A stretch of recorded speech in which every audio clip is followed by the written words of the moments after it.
হিন্দু মৌলবাদৰ ৰম্যভূমিত পৰিণত কৰিব বিচৰা হৈছে অসমক। অসমখন হিমন্ত বিশ্বৰ পৈতৃক সম্পত্তি নহয়। কা আন্দোলনৰ সস্তীয়া ভণ্ড নেতাক বিজেপিত চামিল কৰিলে বুলিয়েই অসমত কা আন্দোলন শেষ হৈ নাযায়।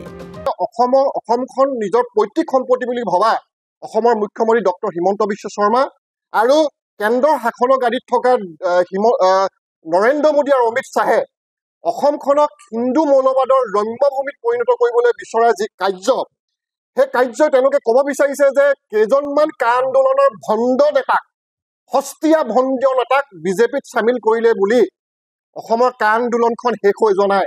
তেওঁলোকক জনাব বিচাৰিছো যে বিজেপিৰ গাত নিজৰ স্বাৰ্থ পূৰণ কৰিবলৈ যাওঁতে দেশক বিক্ৰী কৰা তেজ আছে, কিন্তু অসমৰ জনতাৰ গাত অসমক বচাবলৈ গৈ নিজৰ প্ৰাণ আহুতি দিয়া লাচিতৰ তেজ আছে। গতিকে কা আইন যদি কেনেবাকে বলবৎ হয় তাৰ তীব্ৰ প্ৰতিবাদ হ'ব। অসমীয়া জাতিক বলিশালত তুলি ধৰিছে বিজেপিয়ে। অসমৰ জনগণে ইয়াৰ উচিত প্ৰত্যুত্তৰ দিব। মুখ্যমন্ত্ৰীয়ে হিতাধিকাৰী সৃষ্টি কৰি অসমীয়া জাতিৰ জাতিপ্ৰেম দায়বদ্ধতা টকাৰে ক্ৰয় কৰিব নোৱাৰে। হিমন্ত বিশ্ব শৰ্মাৰ নাম জাতিক বিক্ৰী কৰা নেতা হিচাপে অসমৰ ইতিহাসৰ পাতত ক'লা আখৰেৰে জিলিকি থাকিব। এইখন অসমত অনাদি অনন্ত কাললৈ খিলঞ্জীয়া মানুহৰ প্ৰভুত্ব থাকিব লাগিব, আধিপত্য থাকিব লাগিব। অসমৰ ভাষা, কলা, কৃষ্টি, সংস্কৃতিয়ে চিৰদিন চিৰকালৰ কাৰণে উচ্চ স্থানত জিলিকি থাকিব লাগিব। অসমৰ শাসনৰ বাগজৰীডাল অসমীয়া মানুহৰ হাতত থাকিব লাগিব। কিন্তু বিজেপিয়ে আজি কেৱল মাত্ৰ নিজৰ ৰাজনৈতিক ভৱিষ্যত সুৰক্ষিত কৰিবৰ কাৰণে জাতিটোক বাৰে বাৰে আজি বলিশালত তুলি ধৰিছে। কিন্তু এইবাৰ অসমৰ জনগণে চাই নাথাকে, অসমৰ জনগণে ইয়াৰ উচিত প্ৰত্যুত্তৰ দিব। অসমৰ সৰ্বস্ত ৰাইজে নিজৰ মা, নিজৰ মাতৃভূমি আৰু নিজৰ মাতৃভাষাক সুৰক্ষা দিবৰ কাৰণে ৰাজপথলৈ ওলাই আহিব। আৰু মুখ্যমন্ত্ৰীয়ে এটা কথা জনা উচিত যে আজি মুখ্যমন্ত্ৰীয়ে অৰুণোদয় আঁচনি বা বিভিন্ন ধৰণৰ হিতাধিকাৰী সৃষ্টি কৰি তেওঁ অসমৰ জনগণক অসমীয়া জাতিৰ প্ৰতি থকা যি প্ৰেম, অসমীয়া জাতিৰ প্ৰতি থকা যি দায়বদ্ধতা, ইয়াক তেওঁ হয়তো টকাৰে কিনিব পাৰিম বুলি ভাবিছে। কিন্তু মুখ্যমন্ত্ৰীয়ে জনা উচিত যে অসমৰ জনগণৰ জাতিৰ প্ৰতি থকা প্ৰেম, জাতিৰ প্ৰতি থকা দায়বদ্ধতাক কেতিয়াও কিন্তু টকাৰে কিনিব নোৱাৰে। ৰাইজে উচিত প্ৰত্যুত্তৰ দিব। 5জন শ্বহীদৰ ত্যাগ কেতিয়াও অথলে নাযায়। সৰ্বানন্দ সোণোৱালৰ এটা সময়ত যিধৰণে আমি কৈছিলো যে তেওঁৰ নাম ইতিহাসৰ পাতত ক'লা আখৰে লিপিবদ্ধ হৈ থাকিব, আৰু আজিও আমি সেই কথাই কৈছো যে সৰ্বানন্দ সোণোৱালৰ লগতে বৰ্তমানৰ অসমৰ মুখ্যমন্ত্ৰী হিমন্ত বিশ্ব শৰ্মাৰ নাম জাতিক বিক্ৰী কৰা নেতা হিচাপে অসমৰ ইতিহাসত ক'লা আখৰে লিপিবদ্ধ হৈ থাকিব। জিপি সিঙৰ গাত অসমীয়াৰ তেজ আছে নেকি? আমি অসমীয়া, আমাৰ গাত অসমীয়াৰ তেজ আছে। অসমত এনেকুৱা দাদাগিৰি কৰিবলৈ দিয়া নহ'ব। জিপি সিঙক মুখ্যমন্ত্ৰীৰ গুণ্ডা বাহিনীৰ নায়ক আখ্যা। অসমীয়া ৰাইজক ভয় খুৱাই লাঠি চাৰ্জ কৰি গুলী কৰি যদি কা বলবৎ কৰিম বুলি হিমন্ত বিশ্ব শৰ্মাই ভাবিছে, সেয়া ভুল ভাবিছে বুলি মন্তব্য কৰে কৃষক মুক্তি সংগ্ৰাম সমিতিৰ নেতা নিতুমণি হাজৰিকাই। এই যে জিপি সিং নামৰ যিটো আৰক্ষী সঞ্চালক প্ৰধান, কোন তেওঁ অসমীয়া নেকি? অসমীয়া তেজ আছে নেকি তেওঁৰ গাত? তেওঁ দম্ভালি আহি অসমীয়াক আহি পেলাই তেওঁ মাৰপিট কৰিব। তেওঁ এই থানাবিলাকত ভয় খুৱাইছে, এম্বুলেন্স দিছে, পুলিচ দিছে, পুলিচৰ চাকৰি কৰ্তন কৰিছে, ছুটি কৰ্তন কৰিছে। মানে কি বুজাবলৈ গৈছে? অসমীয়া জনতাক মাৰপিট কৰি হলেও, গুলিয়াই হলেও, লাঠি চাৰ্জ দি হলেও ভয় খুৱাই এই জাতি বিৰোধী কা অসমত বলবৎ কৰিব। যদি ভাবিছে বুলি জিপি সিং ডাঙৰীয়া, আপোনাৰ গাত অসমীয়া তেজ নাই, আমি অসমীয়া, আমাৰ গাত অসমীয়া তেজ আছে। আপুনি য'ৰ পৰা আহিছে ত'ত তেনেকুৱা বাহাৰি দেখাব, অসমত এনেকুৱা দাদাগিৰি কৰিবলগীয়া নহ'ব। তুমি যেনেকৈ সাজু হৈছা, প্ৰতিখন থানাত যেনেকৈ সাজু কৰিছা যে কা অসমত বলবৎ কৰিম, মাৰপিট কৰিম, ভয় খুৱাইছে, ভয় খুৱাইছা, আমিও অসমীয়া সাজু হৈছো। গণতান্ত্ৰিক দেশ এখনত গণতান্ত্ৰিক প্ৰক্ৰিয়াত আমি প্ৰতিবাদ কৰিবলৈ। সংবিধান তোমাক কোনো সংবিধানৰ এই সংবিধান খৰ্ব কৰাৰ অধিকাৰ জিপি সিঙক দিয়া নাই। সংবিধান খৰ্ব কৰাৰ অধিকাৰ মুখ্যমন্ত্ৰী হিমন্ত বিশ্ব শৰ্মাক কেৱল দিয়া নাই। জনতাই ভোট দি মুখ্যমন্ত্ৰী হিমন্ত বিশ্ব শৰ্মাক গাদীত বহাইছে, আৰু এই জনতাই তোমাক গাদীৰ পৰা চুচৰাই আনি ভৰিৰ তলত থবলৈও কুণ্ঠাবোধ কিন্তু অসমীয়া জনতাই নকৰিব। ইতিহাসত কলংকিত হৈছে মুখ্যমন্ত্ৰী হিচাপে তুমি তাৰ থাকি যাবা।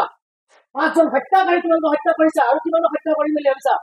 অসমীয়া এতিয়াও জীয়াই আছে, অসমত তাক এতিয়াও বলবৎ হ'বলৈ দিয়া নহ'ব। গণতান্ত্ৰিক দেশ এখনত গণতান্ত্ৰিক প্ৰক্ৰিয়াৰে প্ৰতিবাদ কৰাৰ অধিকাৰ সকলোৱে আছে। ভয় খুৱাবলৈ চেষ্টা নকৰিবা।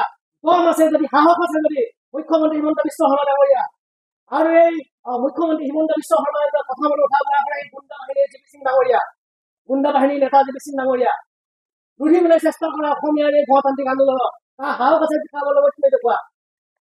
কৈছো অসমীয়া ৰাজপথলৈ ওলাব।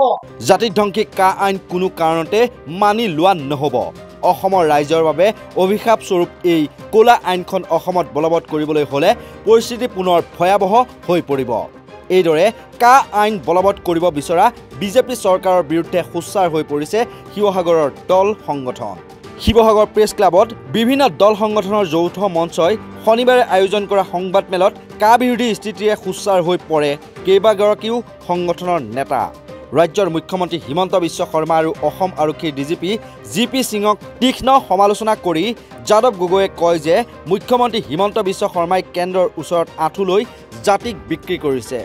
কাৰ সম্পৰ্কত তেওঁ কিয় টানি টানি ক'ব নোৱাৰে যে অসমীয়া হিচাপে তেওঁ কিয় ক'ব নোৱাৰে মুখ্যমন্ত্ৰী হিমন্ত বিশ্ব শৰ্মা ডাঙৰীয়াই যে কাৰ অসমত হ'বলৈ দিয়া নহ'ব?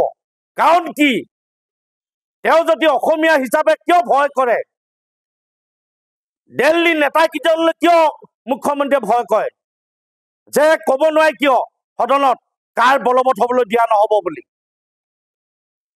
যেনেকে বাল্য বিবাহৰ কথা তেওঁ টানি টানি কয় যে মই জীয়াই থকালৈকে মই হ'বলৈ নিদিওঁ, কিন্তু এইষাৰ কথা কাৰ অসমত বলবৎ হ'বলৈ দিয়া নহ'ব বুলি কিয় ক'ব নোৱাৰে মুখ্যমন্ত্ৰী মহোদয়? আমি তেওঁক ক'ব বিচাৰিছো। আৰু লগতে কাৰ যিদিনাখন বলবৎ হ'ব সেইদিনাখন পৰা আমি কিন্তু আন্দোলন হ'ব। গণতান্ত্ৰিক দেশত গণতান্ত্ৰিকভাৱে আন্দোলন হ'ব আৰু গণতান্ত্ৰিক দেশত আমি গণতান্ত্ৰিকভাৱে আন্দোলন কৰিম, কিন্তু আমি কেতিয়াও কাৰ বলবৎ হ'বলৈ দিয়া নহ'ব অসমত, স্পষ্ট কথা। আৰু লগতে মই এটা কথা ক'ব বিচাৰিছো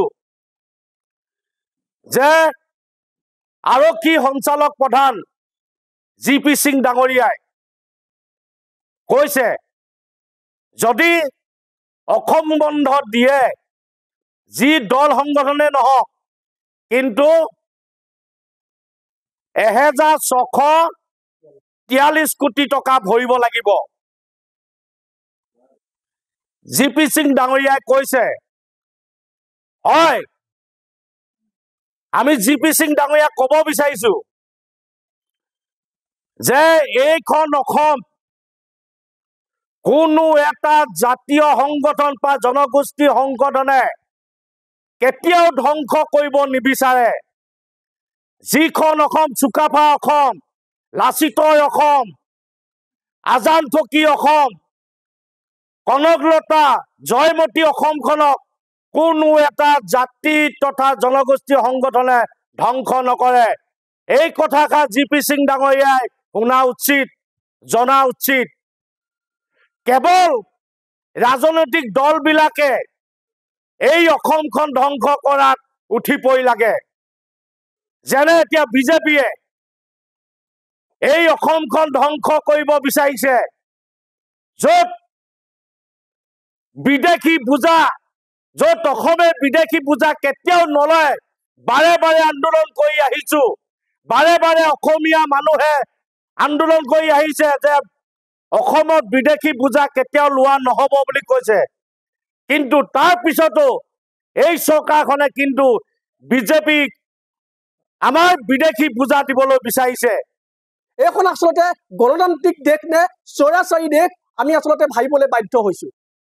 আমি দেখিছো যে মন্ত্ৰী হিমন্ত বিশ্ব শৰ্মাই কয় যে আমি দৰমহা বন্ধ কৰি দিম, শিক্ষামন্ত্ৰীজনে কয় আমি স্কুল কলেজত তলা লগাই দিম। আমি দেখিছো যে ডিজিপি আৰক্ষী সঞ্চালক প্ৰধানজনে কয় যে আমি ফাইন লগাই দিম।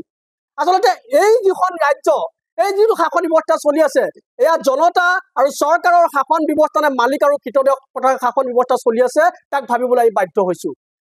আমি দেখা পাইছো এই চৰকাৰখনে কেৱল মাথো হিতাধিকাৰী সৃষ্টি কৰিছে। হিতাধিকাৰী সৃষ্টি কৰি তেওঁলোকে জনতাৰ আচলতে যিটো আনুগত্য, এই আনুগত্য লাভৰ চেষ্টা চলাইছে। আৰু সেয়েহে আমি সমগ্ৰ অসমবাসী জনতাক, সমগ্ৰ অসমবাসী ৰাইজক আমি আহ্বান জনাইছো যে নাগৰিকত্ব সংশোধনী আইন যদি কেনেবাকৈ গৃহীত হ'বলৈ হয়, তেতিয়াহ'লে অসমৰ ভাষা, সংস্কৃতি, অৰ্থনৈতিক ব্যৱস্থা সকলোতে কিন্তু প্ৰভাৱ পৰিব। উল্লেখযোগ্য যে আৰক্ষী সঞ্চালক প্ৰধান জি.পি. সিঙে আন্দোলনকাৰী আৰু বন্ধ আহ্বানকাৰীসকলৰ বিৰুদ্ধে সৰব হৈ ভাবুকি তথা সকিয়নি প্ৰদান কৰিছিল। তাৰ পাছতেই এনেদৰে জাতীয় সংগঠনৰ নেতৃত্বত জাঙুৰ খাই উঠা পৰিলক্ষিত হৈছে। ইয়াৰ উপৰি মুখ্যমন্ত্ৰী হিমন্ত বিশ্ব শৰ্মা নেতৃত্বাধীন বিজেপি চৰকাৰে কাখন গৃহীত কৰিবলৈ বদ্ধপৰিকৰ হোৱাৰ বিপৰীতে যিকোনো প্ৰকাৰে কাৰ বিৰুদ্ধে প্ৰতিবাদকাৰীক ৰুধিবলৈ সকলো ফালৰ পৰা আৰক্ষী বাহিনীক সাজু কৰি তুলিছে। এনে প্ৰেক্ষাপটত বিৰোধী মঞ্চই ৰোধ কৰিব পাৰিবনে চৰকাৰৰ কা বলবৎকৰণ প্ৰক্ৰিয়া? আগন্তুক সময়ত স্পষ্ট হৈ পৰিব ইয়াৰ সম্পূৰ্ণ প্ৰতিচ্ছবি। শিৱসাগৰৰ পৰা পাৰ্শ্বজ্যোতি গগৈৰ প্ৰতিবেদন, নৰ্থ ইষ্ট নাও।